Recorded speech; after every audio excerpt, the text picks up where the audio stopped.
우리 기독교에 많은 교단, 교파가 있어요. 어떤 교단은 민주, 평화, 인권 이런 인류의 보편적 가치에 관점을 두고 선교 활동을 펴서 사회에 이바지하는 교단도 있고, 또 어떤 교단은 이 성령 운동을 통해서 교회에 새로운 바람을 불어넣는 교단도 있습니다. 또 어떤 교단은 우리 구세군 같은 사회봉사 활동을 통해서 소외되고 어려운 이웃에 관심을 가짐으로 그리스도의 사랑을 전하는 그런 교파도 있습니다. 그렇다면 우리 루터교파, 루터교단의 특징은 무엇일까? 예배의식일까요? 아니면은 믿음으로 의롭게 된다고 하는 교리일까요?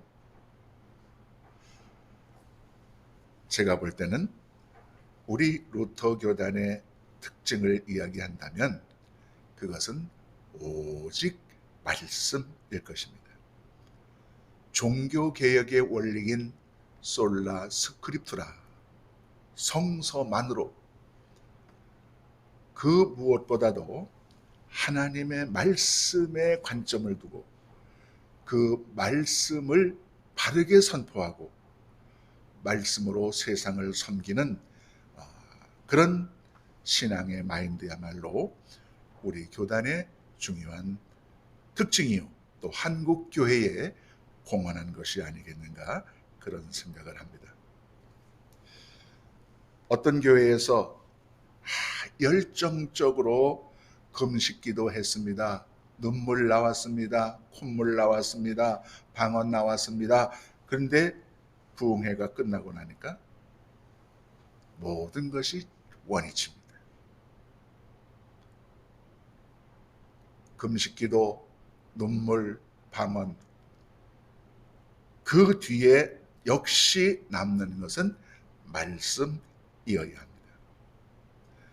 제가 어떤 그런 말씀을 들은 적이 있어요. 어떤 목사님이 한 교회에 부흥 집회를 갔어요. 그랬더니 그 교인들이 부흥 강사에게 모두 한결같이 요구하는 것이, 목사님, 이번 기회에 우리 교회, 우리 모든 성도들을 뒤집어 주시옵소서. 그래서 막 뜨겁게 성령 충만 불러불러 해서 막 열정적으로 그렇게 눈물 콧물 흘리는 그런 것을 뒤집는다고요. 그래서 성도들의 원대로 그 목사님이 교인들을 완전히 뒤집어 놨어요. 너무너무 은혜 받은 교인들이 그 다음 해 1년 뒤에 그 목사님을 또 초청했어요. 근데 가서 보니까 지난 봄에 뒤집어 가지고 막 열정적으로 뜨거워졌는데 1년 뒤에 봄에 가보니까 다시 또 도로 냉랭해졌어요. 왜 그런가 했더니 가을에 다른 목사님이 와서 뒤집어 놓은 거예요. 봄에 뒤집었는데 가을에 또 뒤집으니까 원위치가 됐던 거예요. 아무리 많이 뒤집어도 그것이 신앙의 궁극적인 목적이 될 수는 없다는 얘기입니다. 우리 루터교단은 민주, 민중, 평화, 또 어떤 이런 인권 같은 그런 운동은 우리 기장만큼 못해요. 성령운동도 순복음교회만큼 할 수 없어요. 그러나 하나님의 말씀을 바르게 이해하고 그 말씀의 기초 위에 서서 바른 말씀을 보급하고 전하는 일은 어느 교파에게도 양보하지 말아야 합니다. 우리 베델 성서가 그 중요한 사명을 맡고 있어요. 자, 오늘은 이제 이 본문으로 돌아가서 사도행전 2장의 말씀을 통해서 우리가 은혜를 나누려고 합니다. 사도행전 2장의 말씀이 바로 베드로의 말씀, 설교입니다. 성령 강림 후에 베드로의 설교가 있었어요. 설교 후에 변화받은 성도들의 이야기가 오늘 본문입니다. 첫째로 37절 말씀, 저희가 이 말을 듣고, 이 말씀을 살펴보겠습니다. 이 말은 무슨 말입니까? 베드로가 선포한 하나님의 말씀, 설교입니다. 설교는 하나님께서 인간과 만나시는 순간입니다. 하나님께서 세상을 다스리는 수단입니다. 하나님의 은혜가 우리에게 임하는 수단이 두 가지가 있는데, 하나는 말씀이요, 하나는 성찬입니다. 설교는 교회를 존재케 하는 힘이고 영육의 질병을 치유하는 능력입니다. 세상이 약하다, 타락했다, 죄가 넘친다 하지만은 그래도 이 정도나마 사회가 유지되는 것은 전국 교회의 강단에서 선포되는 하나님의 말씀의 힘 때문이라고 생각합니다. 우리가 이 소중한 하나님의 말씀 설교를 부정적으로 보는 견해가 있어요. 일부 예배는 빨리 봐치워버리고 우리 2부 싱얼롱 합시다. 2부 먹기 식사합시다. 그런 말들 해요. 또 어떤 목사님들은 그렇게 얘기해요. 설교와 스커트는 짧을수록 좋다. 그래서 뭐 얼마나 짧으면 좋을지 모르겠습니다만은 설교는 영의 양식입니다. 적게 먹으면 영적 영양실조에 걸릴 수밖에 없어요. 다른 일보다 우리가 말씀을 먹는 일, 영적인 양식을 취하는 일에 최선을 다해야 합니다. 여러분 유명하시는 우리 곽선희 목사님 섬기던 소망교회의 모 집사님이 있었대요. 근데 이분은 담임 곽선희 목사님의 그 설교 테이프를 안 들으면 잠이 안 온다는 거예요. 그래서 취침 전에 그 낭낭한 목소리로 설교하시는 곽선희 목사님 설교 테이프를 들으면 잠이 잘 온다는 거예요. 이 설교 중독증이죠. 이런 중독증은 걸릴수록 좋습니다. 그런가 하면 교회는 말씀이고 예배도 말씀입니다. 사도행전 7장 57절에 보면 스데반이 설교한 후에 부정적인 반응이 일어났어요. 그 설교를 듣고 열받아가지고 사람들이 스데반을 돌로 쳐 죽였거든요. 근데 사도행전 2장 37절에 보면 베드로가 설교 후에 긍정적인 반응이 일어났어요.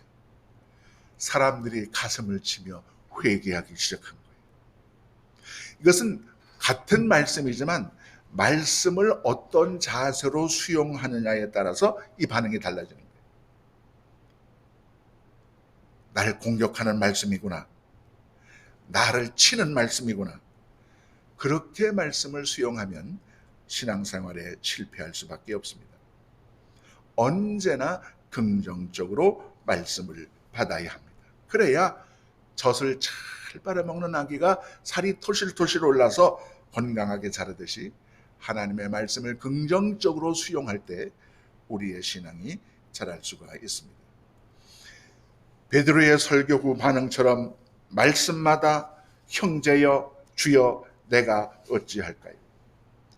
말씀을 가슴으로 받아서 그 말씀으로 힘을 얻어서 주께로 더 가까이 나가는 저와 여러분 되시기를 축복합니다. 두 번째로 38절 말씀입니다. 회개하여 세례받고 죄사함을 받으라. 여기에 구원의 3단계 방법론이 있어요. 첫째는 회개하라는 겁니다. 회개는 돌아서는 것이죠.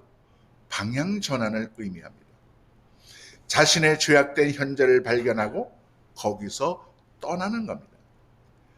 회개는 말로 하는 것이 아니라 몸으로, 행동으로, 생활로, 삶으로 하는 겁니다.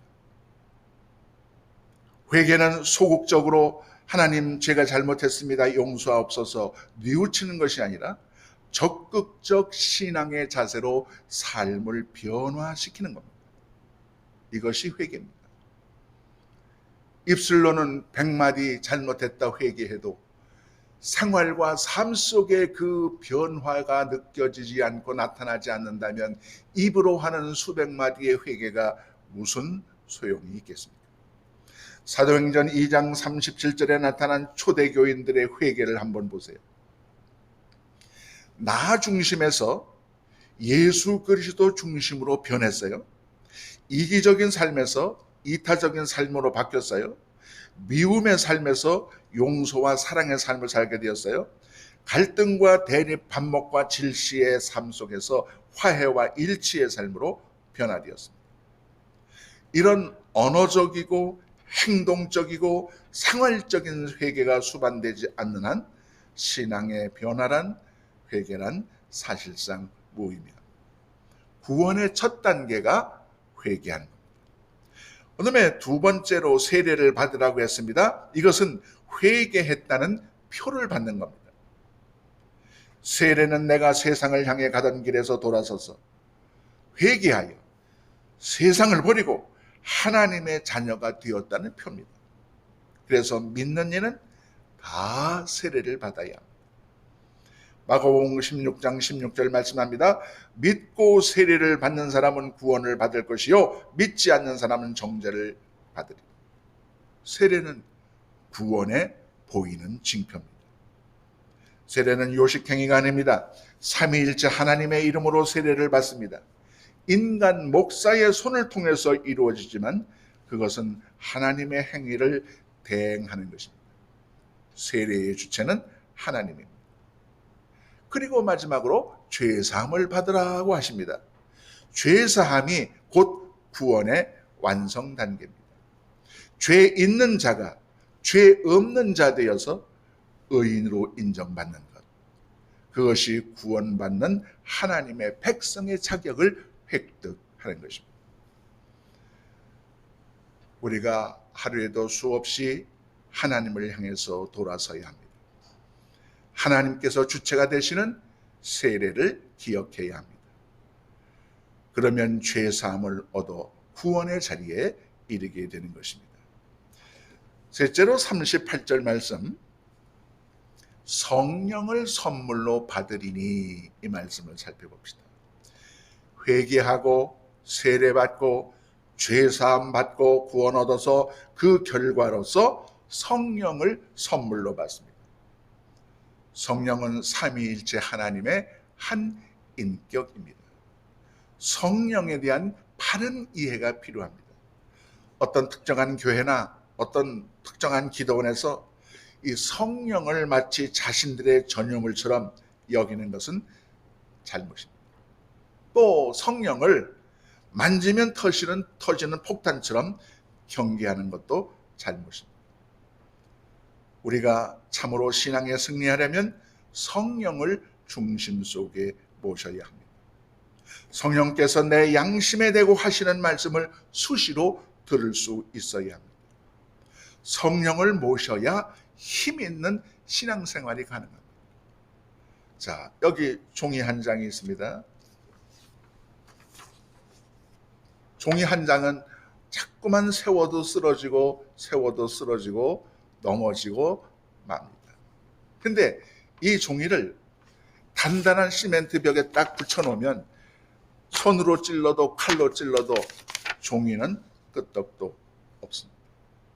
나라는 종이 같은 약한 존재가 성령의 콘크리트 같은 큰 힘을 의지할 때 내가 쓰러지지 않고 떨어지지 않고 넘어지지 않고 찢어지지 않고 신앙생활에 승리할 수 있는 것입니다. 누가복음 22장 54절 이하에 보면 베드로가 예수를 부인하는 장면이 나옵니다. 너도 예수 당이지? 계집종 하나의 질문에 베드로가 활들짝 놀라서 아니야, 난 예수당 아니야. 난 예수 몰라. 정말 몰라. 내가 예수를 알면 내 손에 장을 지져 3번씩 부인했어요. 그런데 2개월 후에 사도행전 4장 18절로 20절을 보면 이 베드로가 헷가닥 완전히 180도 바뀐 것을 볼 수 있습니다. 설교를 못하게 하고 예수 부활의 복음을 증거하지 못하게 하니까 베드로가 말합니다. 내가 사람의 말을 듣는 것이 옳으냐 하나님의 말씀을 따르는 게 옳으냐. 나는 내게 주신 이 예수 부활의 복음을 전하지 않을 수 없다. 죽일 테면 죽여라. 이 놀라운 짧은 시간 속에서 베드로의 이 놀라운 변화의 힘이 어디에서 왔는가? 계집종 하나가 너도 예수당이지. 아예 몰라 음매 기주고 하던 베드로가 2달 후에 죽일 테면 죽여라. 난 예수 부활의 복음을 전하지 않을 수 없다. 이 변화의 비밀은 바로 성령에 있습니다. 베드로가 그 기간 안에 마가의 다락방에서 성령 충만히 받고 그 성령의 힘을 입어서 예수 부활의 복음을 전할 수 있었던 겁니다. 성령 충만해서 베드로처럼 능력 있는 신앙생활, 복음 증거의 생활을 할 수 있기를 주님의 이름으로 축복합니다. 마지막으로 변화받은 사람들입니다. 자, 이렇게 초대교회 성도들이 하나님의 말씀 듣고 회개하고 세례받고 죄사함 받고 성령까지 받으니 완전히 사람이 달라졌어요. 첫째로 모든 물건을 서로 통용하고라고 했습니다. 어떤 사람은 이것을 원시 공산주의라고 얘기를 하기도 합니다만 네 거 내 거가 없어진 거예요. 여러분, 사람이 평상시에 이것이 가능한 일입니까? 자동차고 집이고 다 교회 앞에 내놓고 네 거 내 거 없이 돌아가면서 사용한다. 평상시에는 있을 수 없는 일입니다. 그런데 성령 받으니까 가능했습니다. 그런가 하면 재산과 소유를 팔아서 사람의 필요에 따라 나누어 주었다 그랬습니다. 집 팔고 땅 팔아서 고아원, 무이탁, 노인, 소년 가장도 없기에 다 써버린 거예요. 여러분, 있을 수 있는 일입니까? 그런데 성령의 세술에 취하니 이것이 가능했습니다. 그런가 하면 날마다 마음을 같이 했다고 그랬어요. 하루 이틀 아니고 매일 다양한 계층의 사람들이 같은 마음을 하기가 어렵습니다. 한 형제, 한 집안도 한 마음이 어려운데 날마다 같은 마음은 결코 쉬운 일이 아닙니다. 여러분, 한 형제라도 마음이 틀리면 서로 욕하고 싸울 수 있는 거예요. 그런데 성령 받으니까 한 마음이 가능했어요. 교회는 날마다 예수 마음으로 하나 되는 곳입니다. 내 마음만을, 내 주장만을 고집하면 쇳소리가 나지만 예수 마음 가지고 하면은 언제나 같은 마음 가능하고 같은 찬양 소리가 가능합니다. 사적인 마음을 집어넣고 자크로 채워버리고 예수 마음 하나로 날마다 주일마다 마음을 같이 하는 저와 여러분 되시기를 축복합니다. 성령은 이 하나 되게 하심을 가능하게 합니다. 그런가 하면 이 초대교회 성도들 보면 성령 받고 나니까 성전에 모이기를 힘썼어요. 떡을 뗐어요. 기쁨과 순전한 마음으로 음식을 먹었어요. 하나님께 찬미했어요. 주변들로부터 칭찬을 들었어요. 여러분, 우리 이웃들로부터 교회와 성도들이 욕을 먹는다면 이것은 성령의 역사가 아닙니다. 성령의 역사는 칭찬 듣는 겁니다. 마지막으로 성령 충만하게 되니까 이 초대교회 성도들이 복음의 용사들이 되었습니다. 너 예수당이지? 한마디에 벌벌 떨던 사람들이 죽일 테면 죽여라. 나는 부활하신 예수를 전하지 않고는 못 산다. 목숨을 걸고 예수 부활의 복음을 전하는 복음의 용사들이 된 거예요. 평상시 불가능하던 일이 성령 모셔서 변화받으니까 가능해집니다. 예수 그리스도를 믿는다는 것은 무엇입니까? 주일날 교회 나오면 믿는 것입니까? 11조 잘 드리면 믿는 것입니까? 어려운 이웃을 도우면 예수 믿는 것입니까? 윤리 도덕적으로 바르게 살면 예수 믿는 것입니까? 모두 중요한 가치요 덕목입니다. 그러나 그보다 더 중요한 것은 바로 변화입니다. 믿는다는 것은 예수 안에서 성령의 능력으로 내가 변화되는 겁니다. 여기 사도행전 2장의 성도들 보세요. 말씀 듣고 회개하고 성령 모시니 모든 것이 변화되었습니다. 소유의 개념이 바뀌었습니다. 이웃을 바라보는 시각이 바뀌었습니다. 어제까지 욕먹던 사람들이 칭찬 듣게 되었습니다.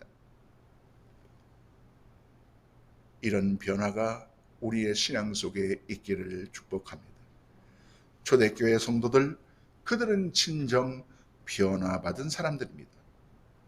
오늘의 신앙인들, 아니 저와 여러분 모두가 예수 그리스도 안에서 날마다 변화받은 사람들이 되시기를 축복합니다. 기도하겠습니다.